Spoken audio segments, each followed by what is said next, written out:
सब्जी लियो, हरा लियो, मिर्चा लियो, धनिया लियो, टमाटर लियो, आएगा ताजा ताजा भौजी खाए चाहे भाभी खाए, सबके लिए है। आ जाओ, नोकीला नोकीला ताजा ताजा खा ले बाबा। अरे सब्जी लिया बच्चा। आओ आओ सब्जी लियो। कौन सब्जी चाहिए? सब्जी बच्चा भाटा चाहिए। भाटा चाहिए? हाँ तो भाटा बड़ा नीक नीक है बाबा। छोटुआ कौन साइज के चाहिए? छोटुआ चाहिए कि बड़ुआ चाहिए बताओ। भरुआ बना रहे हैं। भरुआ बनाएगा? हाँ ठीक है, तो लमका ले जाओ। तब लमका नहीं दो बच्चा। और क्या चाहिए बाबा? जल्दी बताओ जल्दी बताओ। लौकी दे दियो।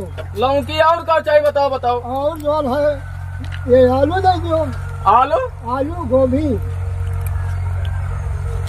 चलो ठीक है ठीक है। ये लियो। लहसुन दे दियो। लहसुन ये पूरा आइटम चाहिए? हाँ पूरा चाहिए। ठीक है, पूरा आइटम लियो तुम। ये लियो।